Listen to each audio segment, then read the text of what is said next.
Good morning student, myself Asha Pandey. आज हम पढ़ेंगे मूल्य निर्धारण एवं मूल्य निर्धारण के उद्देश्य, pricing and objectives of pricing.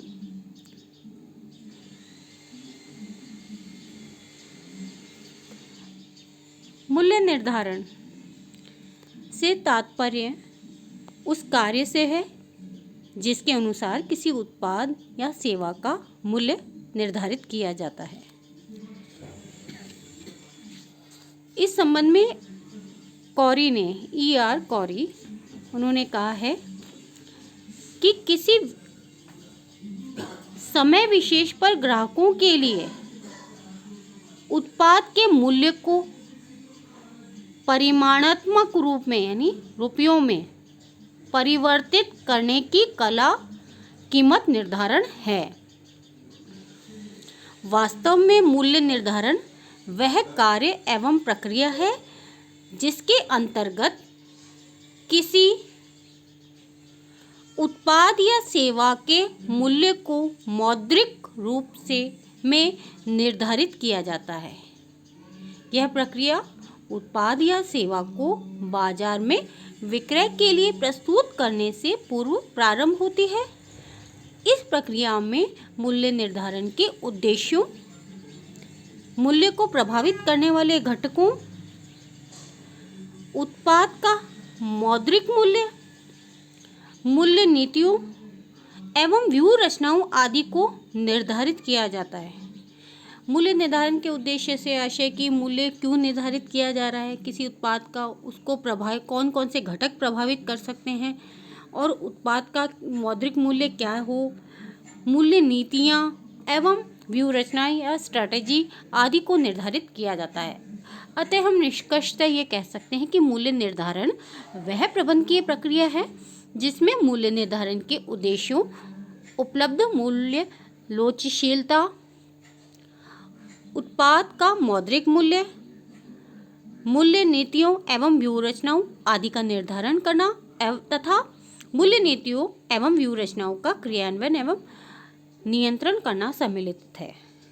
हम इन सब घटकों के साथ साथ उपलब्ध मूल्य लोचशीलता इसलिए निर्धारित करते हैं कि समय अनुसार हमें हो सकता है कि मूल्य में परिवर्तन भी करना पड़े।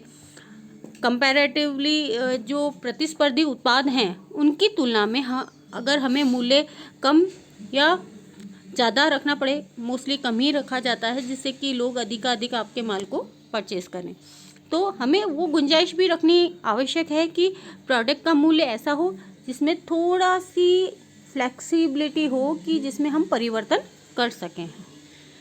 अब आता है मूल्य निर्धारण के उद्देश्य। उसमें है पहला, मूल्यों में स्थिरता।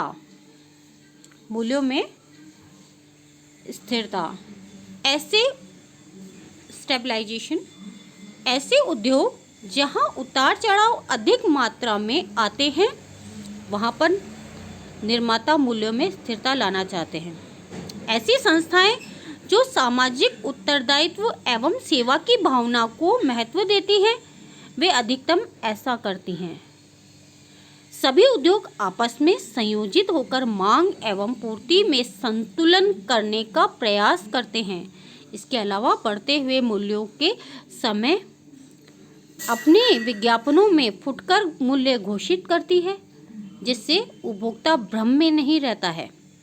इसी प्रकार ऐसी संस्थाएं जो निर्धारित अवधि तक परिवर्तित करने की आवश्यकता उचित नहीं समझती है वह भी असली मूल्य नीतियों में स्थिरता चाहती हैं।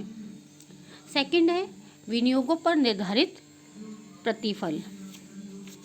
विनियोगों पर निर्धारित प्रतिफल, टारगेटेड रिटर्न ऑन इन्वेस्टमेंट। प्रत्येक निर्माता मूल्यों का निर्धारण इस प्रकार करता है कि उसे अपने विनियोगों पर लाभ एक निश्चित दर के रूप में अवश्य मिल जाए। ऐसा उद्देश्य अल्पकालीन, दीर्घकालीन हो सकता है। वह यह भी निर्धारित करता है कि अपनी पूंजी पर कितना प्रत्यय प्राप्त करना चाहता है या रिटर्न प्राप्त करना चाहता है। ऐसी नीति उन संस्थाओं द्वारा अपनाई जाती है जो वस्तुओं को ऐसे क्षेत्रों में विक्रय करते हैं जहां उनको संरक्षण प्राप्त होता है। थर्ड आता है विक्रय पर निर्धारित प्रतिफल, टारगेटेड रिटर्न ऑन सेल्स। मूल्य निर्धारण का उद्देश्य विक्रय पर पूर्व निर्धारित लाभ लक्ष्य को प्राप्त करना हो सकता है। यह लाभ विक्रय राशि का निश्चित प्रतिशत या प्रति इकाई हो सकता है। उदाहरण के लिए विक्रय पर 20% लाभ या 20 रुपये प्रति इकाई लाभ अर्जित करने का लक्ष्य निर्धारित किया जा सकता है। अतः मूल्य निर्धारित करने के लिए उत्पाद की लागत में इतनी ही प्रतिशत राशि या निश्चित राशि जोड़ दी जाती है। ऐसी नीति बहुत अधिक प्रचलित होती है। फोर्थ पॉइंट है बाजार की मलाई उतारना। बाजार की मलाई उतारना, मार्क स्कीमिंग, इसे मलाई उतार मूल्य भी कहते हैं। मूल्य निर्धारण का एक उद्देश्य बाजार की मलाई उतारना होता है। इस उद्देश्य के अंतर्गत उत्पाद का प्रारंभिक मूल्य बहुत अधिक रखा जाता है। इससे प्रारंभिक विक्रय से अधिक लाभ अर्जित किया जा सकता है। यही मलाई मूल्य उतारना कहलाता है। आपके एग्ज़ाम में 2 नंबर के या 5 मार्क्स के क्वेश्चंस में ये पूछा जाता है कि मलाई उतार मूल्य किसे कहते हैं। तो आपका जवाब यही है कि जब बाजार में किसी उत्पाद का मूल्य प्रारंभिक मूल्य बहुत अधिक रखा जाता है तो उसे मलाई उतार मूल्य कहा जाता है। कुछ समय बाद में जब उस उत्पाद के प्रतिस्पर्धी या स्थानीय उत्पाद बाजार में आ जाते हैं तो उसका मूल्य घटा दिया जाता है। मूल्य निर्धारण का ऐसा उद्देश्य तभी पूरा होता है जबकि उत्पाद बिल्कुल नया हो। ध्यान देने वाली बात यह है कि जब उत्पाद नया हो, उसका कोई सब्स्टिट्यूट मार्केट में अवेलेबल नहीं हो, तभी ऐसा होगा, अदरवाइज नहीं होगा ऐसा। तथा उसका कोई स्थानीय या प्रतिस्पर्धी उपलब्ध ना हो। अब नेक्स्ट आता है प्रतिस्पर्धा का सामना करना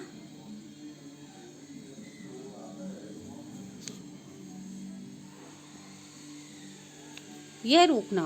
प्रतिस्पर्धा का सामना करना या रोकना, मीट और प्रिवेंट कंपटीशन। कई कंपनियां इस उद्देश्य से भी मूल्य निर्धारित करती हैं। ऐसे उद्योगों में जहां कीमत नेता प्राइस लीडर विद्यमान हो, कीमत नेता या प्राइस लीडर विद्यमान हो और वस्तु उच्च प्रमाणीकृत हो या हाई स्टैंडर्ड की हो, तो अधिकांश कंपनियां नेता का अनुकरण, फॉलो द लीडर नीति अपनाती है।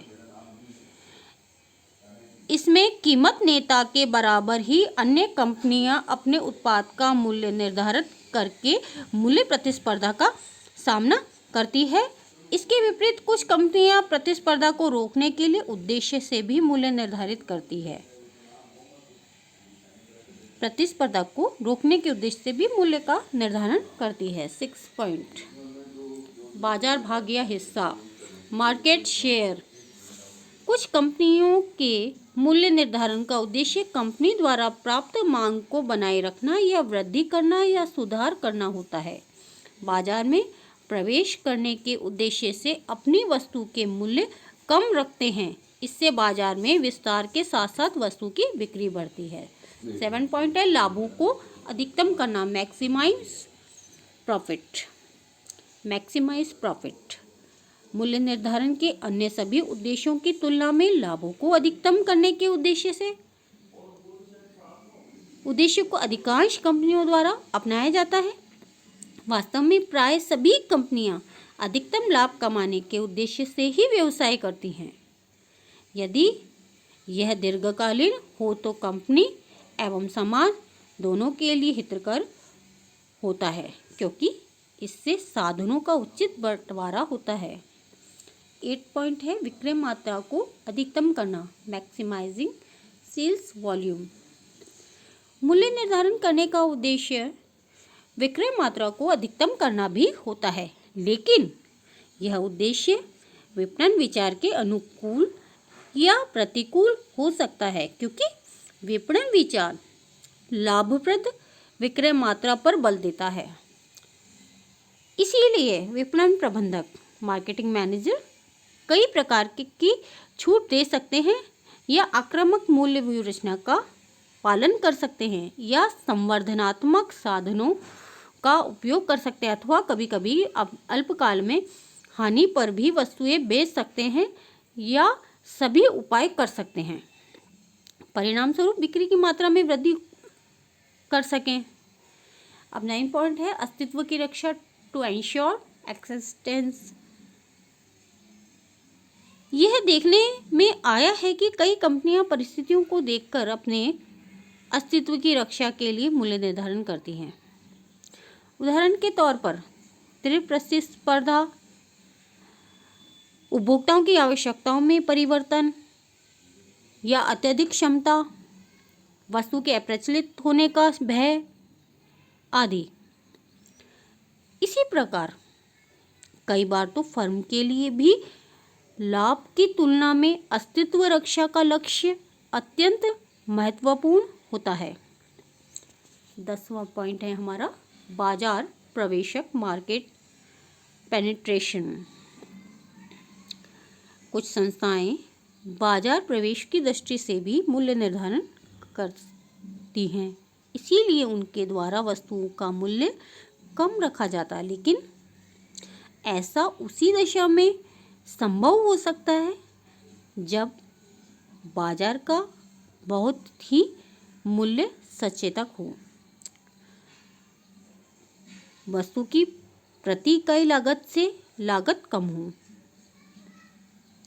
वस्तुओं के मूल्यों में कमी किए जाने पर प्रतियोगी फर्में निरुत्साहित हो और नई वस्तु को लोगों द्वारा अपने दैनिक जीवन का एक अंग बना लेने की संभावना हो।